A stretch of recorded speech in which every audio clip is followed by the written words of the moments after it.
Hey, good morning, y'all. Caught me unaware there for a second. Good morning. Welcome to the first live stream. My camera angle is going to be a little bit weird. Everything's going to be kind of funky. I'm just getting this figured out. Let me do a little bit of housekeeping here first before I actually get going. Uh, as many of you know, we kind of had a little bit of a live streaming apocalypse happen to us. And Google, in their infinite wisdom, decided to eliminate the Google Hangouts for live streaming that everybody has relied on for several years. And they just got rid of it. And so everybody who does a live stream has been scrambling to find a better solution. And of course, what that's meant is nobody knows what they're doing really. And of course, that's when I decide to start live streaming. I see we have we got about 13 people out there. Let me name a few names here. George Chambers, good morning. David Crook, Jeff Connor, Ray Dixon, how you doing, Ray? Cynthia Minnick, Jose Rodriguez, Bob P., Mr. Dave Gatton, CNC Builder to the Stars, Alvin Allison, uh, Patrick's Workshop. Oh boy, we got all kinds of folks out there. Thanks for joining me. I really do appreciate it. I'm going to try to get this figured out and we'll get going. First thing I need to say is I know this is kind of strange for folks. It's ding dong sure strange for me. But there will not be a video next coming Sunday. We're going to be out of town and I just will not have time to put one together. We're leaving Thursday, and that's usually the day I record videos, so not going to have a chance to do it. So there will not be a video next weekend. Good morning, Charles. Good to see you. Good to see you. Uh, Next thing is, I was talking with Dave Gatton last night on a hangout, and he came up with a very good idea. I'm going to run it past you today. See what you think. When I created this event to go live this morning, he thought that I was going to be doing a Q&A a few hours after a regularly scheduled video comes up. And I had thought about that in the past, but I didn't think anybody would be interested in it. But as we were talking about it, it got me to thinking that maybe that was a good idea. So I wanted to run it past y'all and see what you think. Basically, what would happen is a video would go live at normal time, that's 7 a.m. Eastern, so y'all can wake up to me with your morning coffee. Speaking of which, let me take a sip. And then a few hours later, I was thinking noon Pacific, 3 Eastern. I would do a live Q&A based on that video. So I could look at your comments as posted on the video, answer some of those comments in the live, and then take live questions and answers as related to that video. If that's something that you think would be interesting, let me know. Yeah, Gunnar Norum, I see. Might be just you, but I'm looking extra wide today. Number one, I am extra wide. Number two, yeah, it's not just you. It's that's me trying to figure this out. And I think what's happening is my broadcast software is compensating the width of the video, and I'll figure it out. But yeah, I do look extra wide this morning. You're absolutely right. But anything, excuse me. But if that sounds like something that you'd be interested in, doing a live Q&A on that video later that day, say about 3 in the afternoon Eastern, noon Pacific, I've been considering it, but I didn't think anybody would be interested. But now I'm looking over here at your replies, and I know, Dave, you think it's a good idea. But okay, I think we'll give that a shot. Again, there will not be a video next Sunday, but there will be one the Sunday following, and we'll give it a try and see if that is something that folks wanna check out. So we'll experiment with that. Now, Eloy Escojedo in the house, Rockin' Woodworks. Y'all need to check out Eloy's channel over there. Hit that. If you put your cursor over his name over there in the chat, you'll see three dots come up. Click on those three dots, and one of the choices is Go to Channel. Right click Go to Channel and click Open in New Tab, and go hit his channel and check it out. Pay particular attention to his his honeybee video. That is an excellent video. Guy did an absolutely killer job on it. But I digress. Me digress? Yeah. Okay, see. What I wanted to do for this kind of a format is take a few questions that I've been asked either in email or private message, or I've seen come up a lot in the Facebook groups that are just real short subjects that I could talk about real quick that don't really warrant a video of their own. They're real simple things that would make like a 45-second video, that really aren't worth a video of their own, but are still rather important and still need to be answered. So, why am I ignoring your mustache? I'm not ignoring your mustache, Mr. Nigel. Oh, I see. You weren't asking why I'm ignoring your mustache. You were wondering why I'm ignoring you. I'm not ignoring you. I don't ignore anybody. Okay, so today what I thought I would talk about is the speeding up a 3D carving and copying vectors from one file over to another file without copying the entire file. And both are relatively simple to do, and neither one takes a lot of time and would be a very short video to explain. So I'll go ahead, and this is where Mark gets confused. I'm going to go ahead and start screen sharing here, and we will see if I can get this done. We'll bring up Aspire, and what I have here is the beginnings of a sign that I'm going to make for my shop. But first, let me go back over here and see if it's screen sharing. Yes, it is. So, excuse the digressions, just getting this stuff figured out. So I have the makings here, as I say, for a sign for, not for my shop, I misspoke there, for someone else's shop. And it's just a simple V-carve project, but this guy has a 57 Chevy and he wants to put a 57 Chevy down here in the bottom. And I'm just not talented enough to draw a 57 Chevy, but I do have a file that I got from another friend, and it has a 57 Chevy in it. So what I thought I wanted to do is I want to copy these vectors from this 57 Chevy plaque and put it over into this one down here somewhere.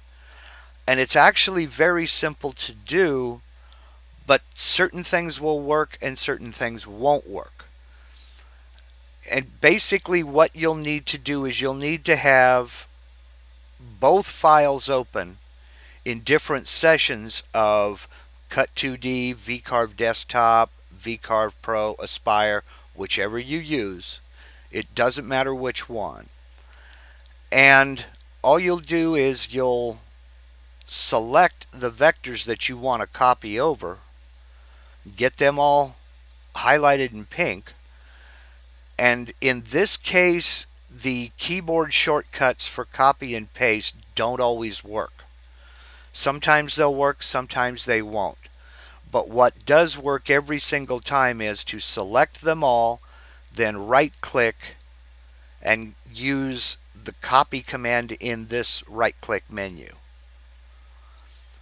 Then go over to the file that you want to paste that in and click onto the surface of your material somewhere in the design, right click and hit paste. Now it's going to place it in the center of the project, so I'll just bring it down here and get it about where I want it. That's okay. Maybe I'll enlarge it a little bit, hold down shift, drag it out some, increase the size. And then there we have it. I can reposition it from there.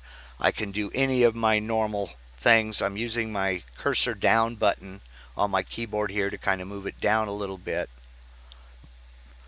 And then with this now pasted into my project, I can go ahead, and I like to use increment and save.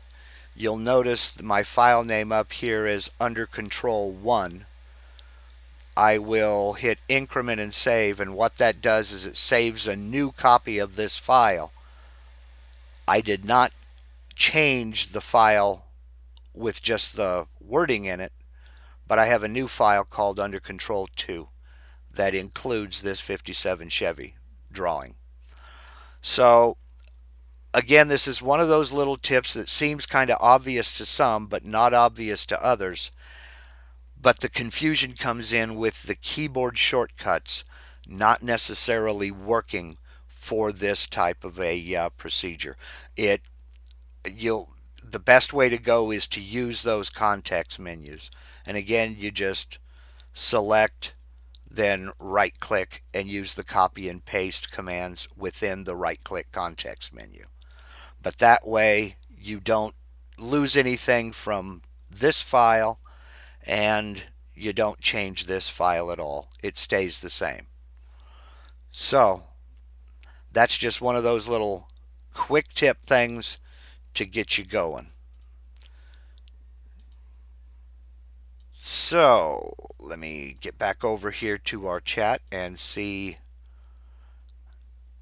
if there are any questions on that. Okay, oh, and by the way, neither one of those drawings, I can't give those away. They're not mine to give away. So let me see what's going on here over in the chat. Do I use any products for my hair? Shampoo. I need a haircut big time. So, let's see. Charlie Balding. That's not a good thing, my friend.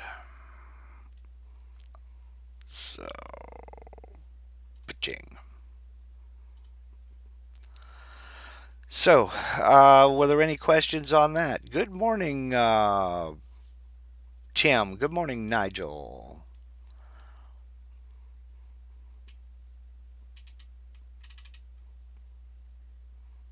Were there any questions at all on that? Evidently not. Okay, let me segue into the next part of this. Yeah, Nigel, I think you're going to go on timeout for a while. We're not going to play that game, okay? Thank you. So, the next part of this, I'm going to get into 3D carving. I've had several people ask me about how to speed up a 3D carve. There's a little bit that you can do, but there's not a lot that you can do as far as 3D carving is concerned and speeding it up. The main thing to remember is that 3D carving just takes time. It takes a lot of time. And the other thing to remember is that 3D carving works via the slowest axis, and that's almost always the z-axis. So let me go back over here to Aspire, and we'll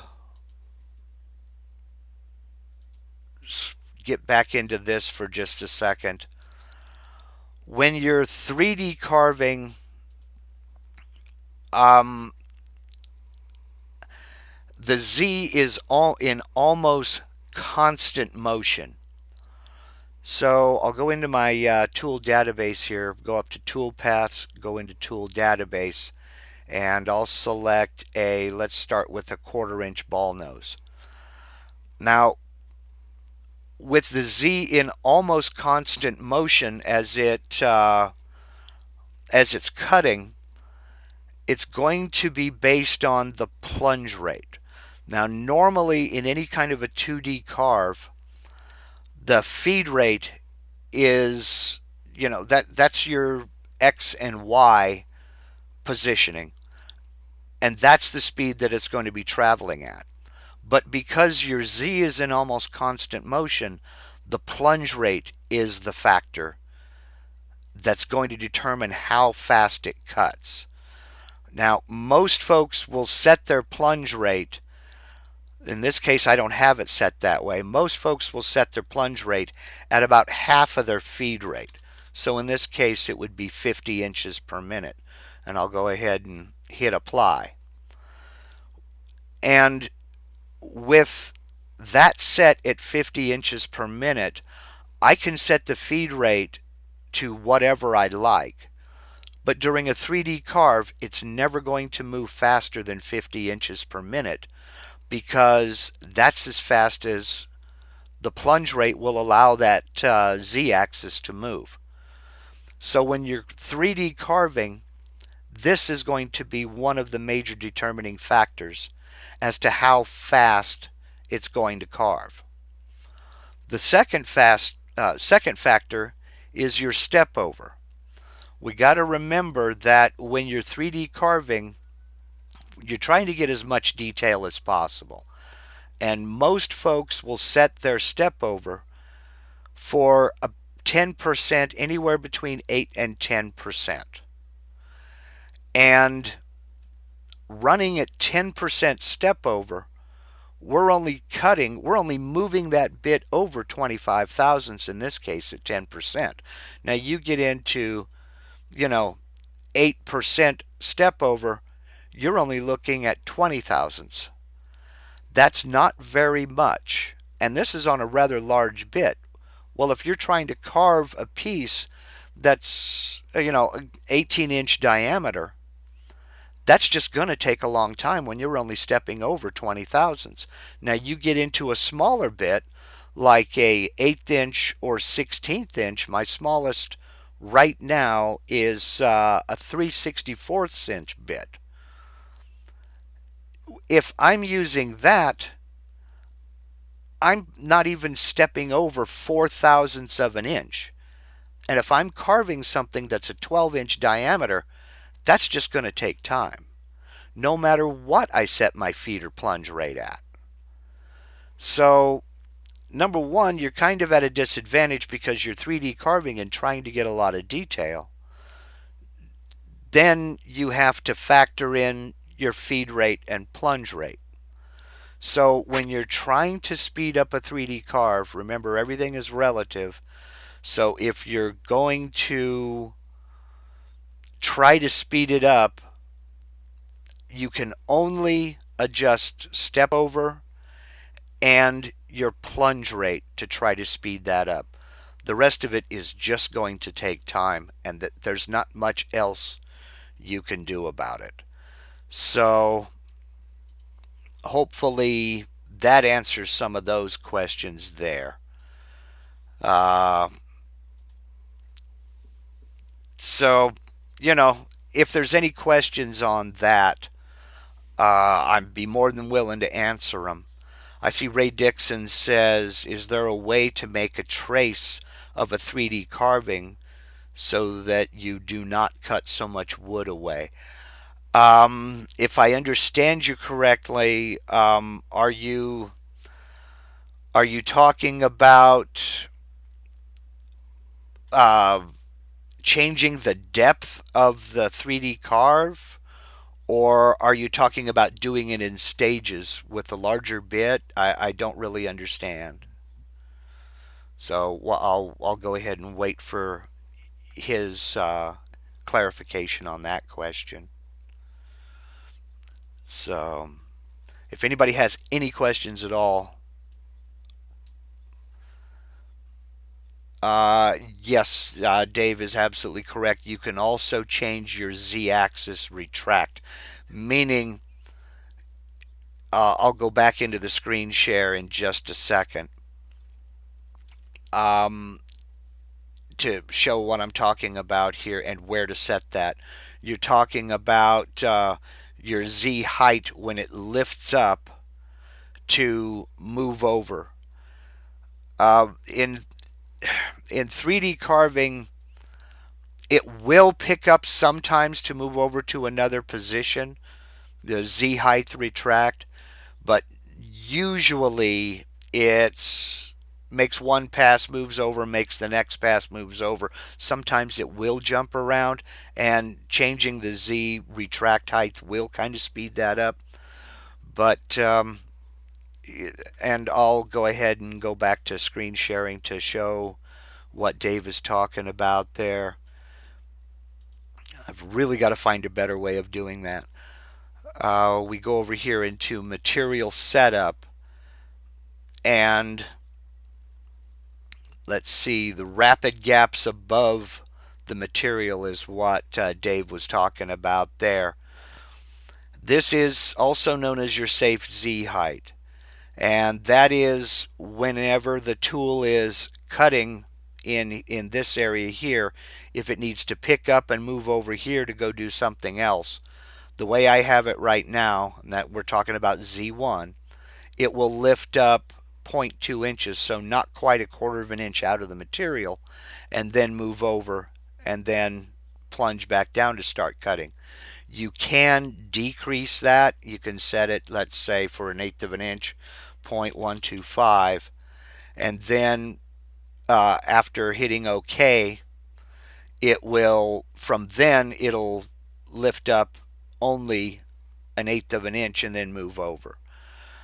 The main thing to remember about this, however, is the rapid Z gap above the material includes when it's finished cutting, it'll lift up that eighth of an inch and move back over to your home position an eighth of an inch above the material. So you need to make sure you're going to clear any clamps or any fixtures or anything like that you have in the way.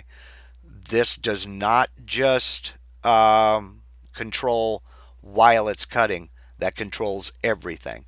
So make sure the tip of that bit's not going to run into a clamp or a fixture or something, because you can get in trouble real quick that way.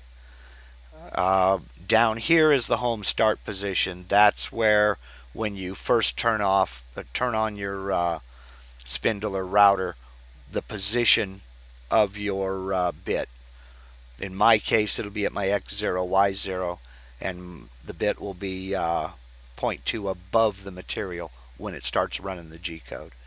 But that's done here in material setup. Over here in the toolpaths tab, right up here, just click the set button, and you can go down here and make those changes if you want. Now you notice mine didn't change because I'd never hit OK. I hit cancel. So that's where that's done. Let's go back over here and see if Ray has clarified that.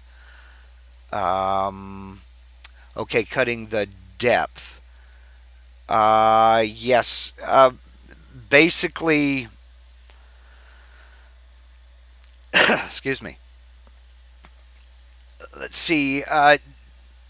Basically, you would do a 3D roughing toolpath ray, and then do a 3D finishing toolpath. And in the roughing toolpath, let me go back to Aspire here. If you're doing a 3D roughing toolpath, now I don't have a 3D model in this file. When you're doing a 3D roughing toolpath, you'll select a large bit. I generally use a 1/4 inch end mill.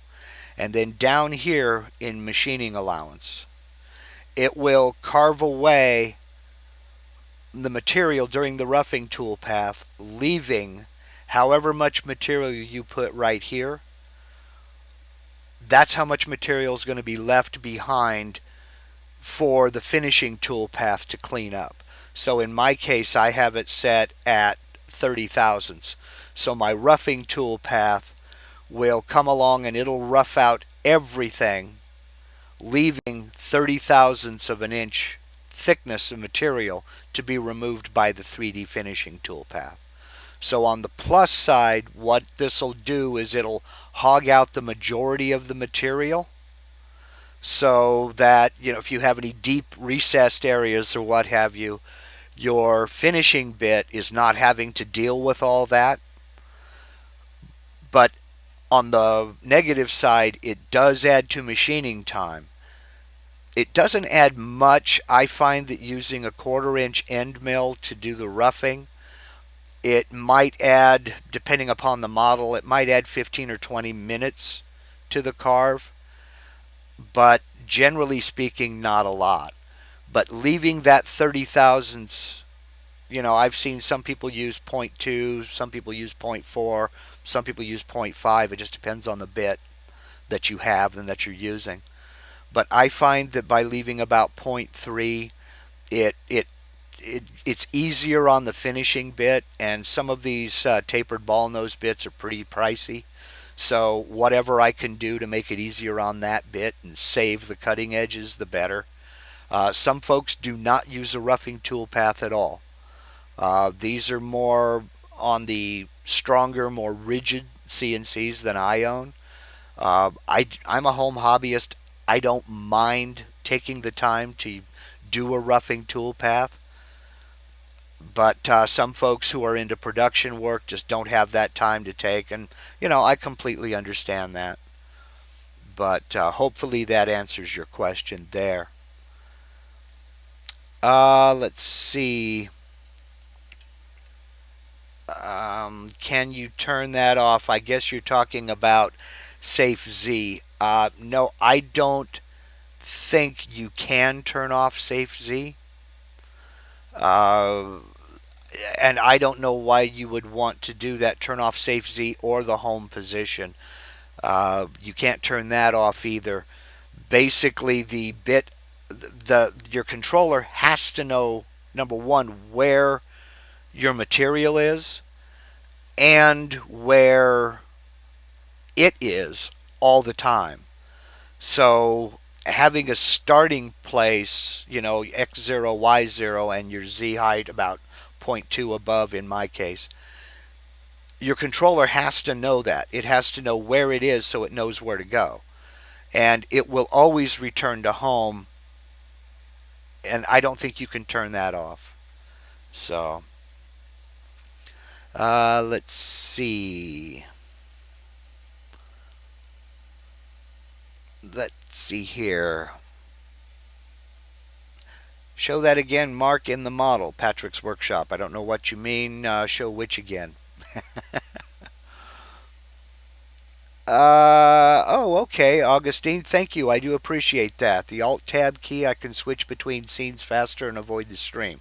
I appreciate that. I'm still learning. Thank you for being patient, and I'll try that out.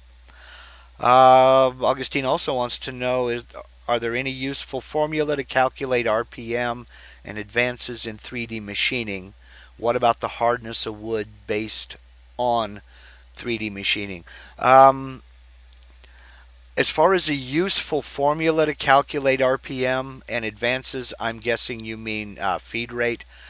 If there is a formula, I'm not aware of one. It's basically, I don't know. I was taught by Mr. Dave Gatton, by the way, I was taught to start conservative and experiment from there.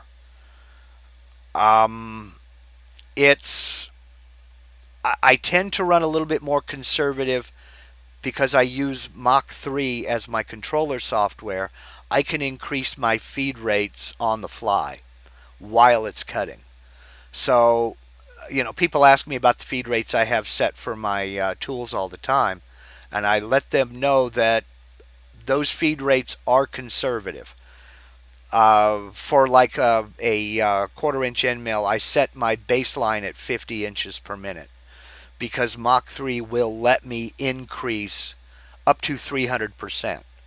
So I can bump that up in Mach 3 as it's running up to, that would be 150 inches per minute while it's cutting.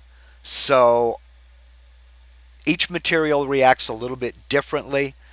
And when you get into a harder wood like maple, um, I've come across different densities within the same piece of material. You'll have one corner that's a little bit softer or less dense than another corner. So what I'll do is I'll start it running and then just listen, and you will soon learn. If you're new to woodworking or if you're new to CNC, you will soon learn to gauge, and you'll be able to hear a bit or a router that's in distress.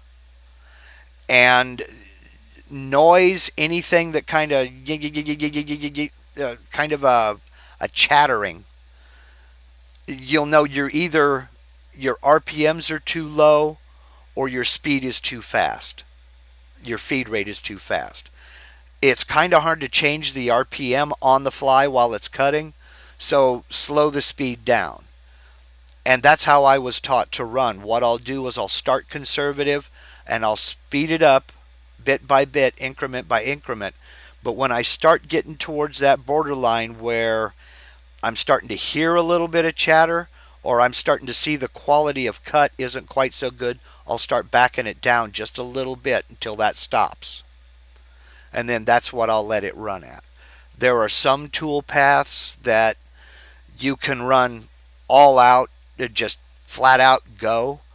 There are other tool paths that need to take their time, and that's going to vary based on the material. So I really don't know of any set formula because maple is going to react different than sapele, which is going to react different from pine, which is going to react different from foam, or HDPE. It's 100% dependent on the material at the time. So I don't use any cut and dried formula. Watch how it's cutting. If you're getting dust, you need to speed up your feed rate a little bit. If you're getting chips, you're getting there. And listen, you'll be able to tell if that router sounds like it's in distress or you're getting chunks or things are jumping or shuddering. Slow it down. I use a Porter Cable 890 series router on my CNC. It's 2.25 horsepower. It is variable speed, and I generally have it set for, I think it's running at 16,500 RPM, and I adjust using the feed rate. I find that 16.5 is a good happy medium. There are some materials that want a slower speed. There are some that want a faster speed. So, it's just kind of a balancing act, and you just got to kind of play. You know. Yeah, George, I just cut a bunch of aluminum and broke 5 O-flue bits before getting the feeds and speeds correct. That's common. It all you can do is experiment in scrap, and I really hammer that experiment in scrap. I can't tell you how many fence boards I got from Craigslist free sections I carved up and turned into powder, learning how to use the CNC. And I still use them. If I'm going to be doing something I've never done before, I've got a pile of fence boards out there. I'll cut a piece off and attach it, and you know, just practice carve and kind of get a feel for what I'm doing before I go ruin $100 piece of material. You know, some folks, I've seen this comment a lot in some of the Facebook groups. Some folks subscribe to the theory that if you're not breaking bits, you're not learning. I reject that 100% because by that same logic, unless you've totaled 4 cars, you don't know how to drive. I don't. If you're breaking bits, you're doing something wrong. You're either trying to push it too fast or you're trying to push it too deep. Something is wrong. You need to back up, regroup. Um, let's see. Rob Brown. How do you add raised text to a depressed dome? If you have a video, let me know and you'll go watch the video. I do not have a video on that specifically, but that is on the list to do. I do plan on doing it. So look for that in the future sometime. David Crook, if you're using a spindle, can you slow down or speed up the spindle? I do not have a spindle, mainly because I don't have 220-volt service out in my shop shed. That's the only reason I don't have one.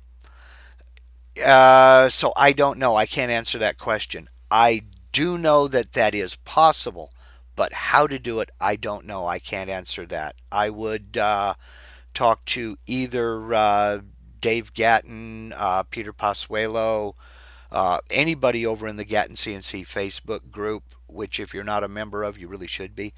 Anybody with a spindle who does control it through their controller software would be able to help you with that, but I just don't have one. Um, Bob P, what profile do I use in VCarve? I don't understand what you mean. A profile is a very specific, it's a specific type of toolpath. If you're trying to cut out a shape, you would use a profile toolpath, but maybe you could clarify a little bit. Carbide or steel, says David White. I have always used solid carbide, or in the case of V-bits, carbide tipped. They just last longer. Carbide tipped V-bits are fairly easy to keep sharp. And, I don't do metals. I'm a wood guy. Metal to me, there's a level of voodoo involved in that. I've just never gotten into it. I've never had the teacher and the tools available at the same time. I've wanted to learn how to weld forever, just have never gotten to it. So for the materials I cut, I've always used carbide and carbide tipped. So, yeah, Matt Peel made a very good comment here. Milling aluminum, you need to keep the bit cool, and it's all about chip evacuation. That's exactly it. Um, you know, it's all about getting rid of the chip fast, and the chip you're evacuating will take the heat with it for the most part. So, um, David White, but I have 2.5 horsepower. No, it's 2.25 horsepower. Porter Cable 890 series router that I've had for about 10 years, 11 years now. In fact, I really want to put a spindle on it, one of the 2.2 kilowatt spindles. So, let's see, Tim Keller, doing a 3D final pass, I almost always get dust-like material from the cut. Is that normal? Yes. Remember, your step over controls that, and you're only stepping over just a fraction. It is chips; they're just very, very tiny.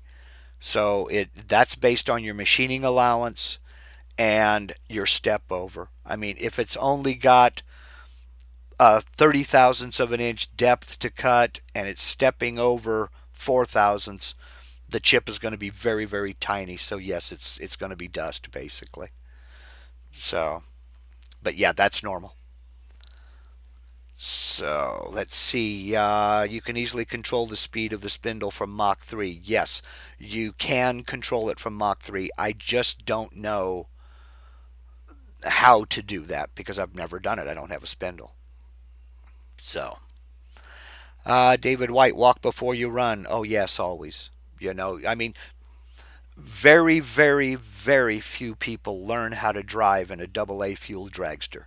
You know, you don't generally learn how to drive in a dump truck or again as a dragster. So, and like I say, I've carved up, so many fence boards, it's not even funny. And they smell good in the fire pit, so that's okay. So, Bob P says, okay, I have UCCNC. Do I need a profile in that? I'm so new to this. Bob, I don't know what kind of CNC you have. Um, I personally don't use UCCNC. I'm not very good at it at all. I mean, I've looked at it and that's about it. I would recommend there's two Facebook groups uh, that I highly recommend if you're on Facebook. If you own a Gatton CNC or are interested in a Gatton CNC, that would be the Gatton CNC Facebook group. I would definitely go over there and join.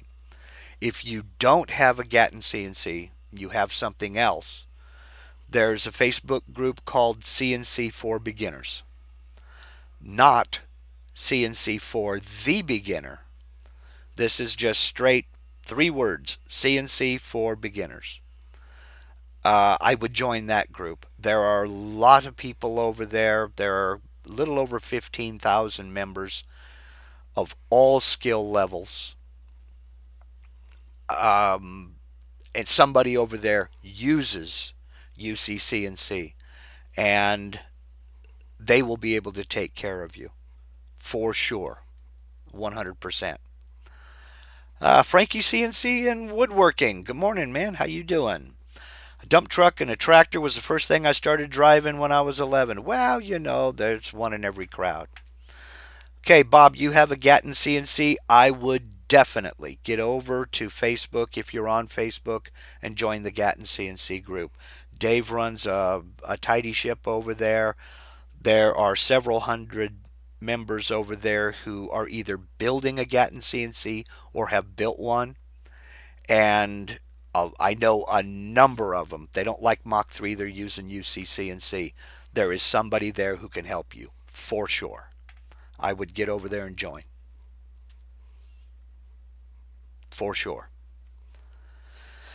So, let's see. What's the best way to contact me? Via email or other? The absolute best way to contact me is in the description of every video I've ever posted. It's down in the description box.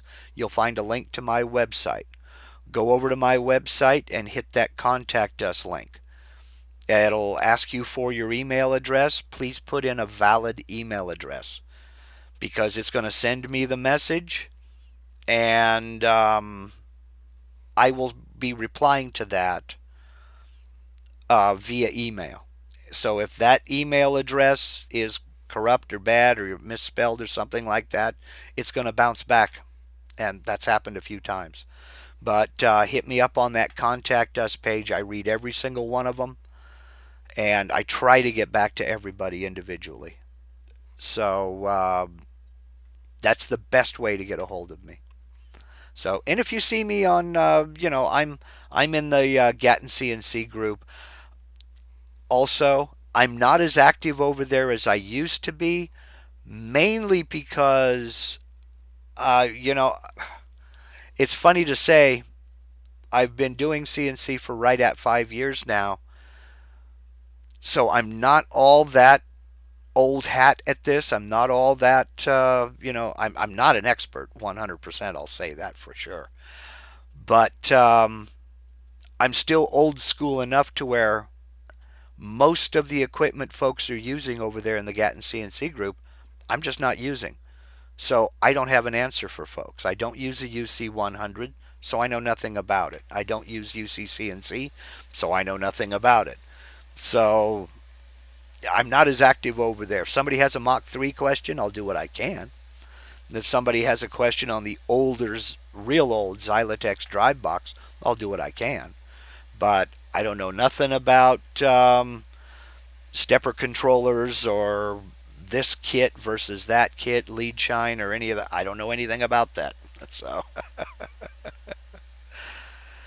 so Edward Snow, thank you very much for that. I do appreciate it. Again, Bob, I don't know. A Mach 3 profile? I don't know. Matt Peel, you say you miss Dave's shows. My friend, you need to get on YouTube more often. Dave does a live show Saturday nights right here on the Mighty Mighty YouTubes. He on Saturday nights. If you're not subscribed to Dave Gatton, that's why you're not seeing those notifications. He's still doing the shows. So, okay, it looks like we'll go ahead and wind this one down. Good grief, it's already been 45 minutes. I didn't expect these to go this long. Uh, yeah, George Chambers, you have a really old Xylotex on your Shoreline CNC. I got to tell you, I got that Xylotex drive box in March, March of 2015 when I set up the first CNC that, based on Dave's plans that he used to give out years ago, the old shoestring budget CNC. And that thing has been a workhorse. I have never had a problem with it. So it's, 4 years old now. I know Dave has Xylotex drive boxes that are way older than that. And they're still running. It's just been a workhorse. I have not had any problems with this entire CNC setup that weren't of my own making. I'm stealing my own thunder here because I'm coming up on 2 years with my Gatton CNC, and I'm going to do a 2-year review on it.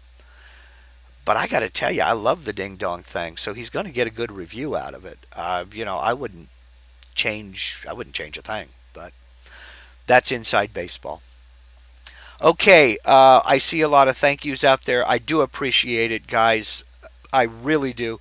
This thing has just kind of taken off, and nobody is more surprised than I am. I owe it 100% to you folks who are watching and commenting, and keep going with the comments. For those of you who didn't hear it earlier, when I was talking with Dave on a hangout last night, he gave me an excellent idea, and I'm going to go ahead and try it. There will not be a video this coming up Sunday. I'm going to be out of town, and I just won't have time to do one. But the following Sunday there will be. And what I'm going to start 2 Sundays from now is I'm going to go ahead and release a video, normal time, 7:30 Eastern in the morning on Sundays, and then come back later that afternoon and do a live Q&A on that video. So if you have any questions or comments on that video, I will be reading your questions and comments live during that live Q&A. So starting not next Sunday, but the Sunday after that, the video will come out at 7 a.m. Eastern, 4 a.m. Pacific, and at noon Pacific, 3 p.m. Eastern. There, command decision made. Noon Pacific, 3 p.m. Eastern that same day, I'll do a live Q&A. I'll read your comments and your questions. So if you have any questions or comments, put them in the comment sections of that video, and I'll address them. Okay? I want to thank everybody for taking the time to watch this video. Y'all are excellent. Thank you very much for the thumbs up. Thank you for the questions. And we'll go ahead and wrap it up.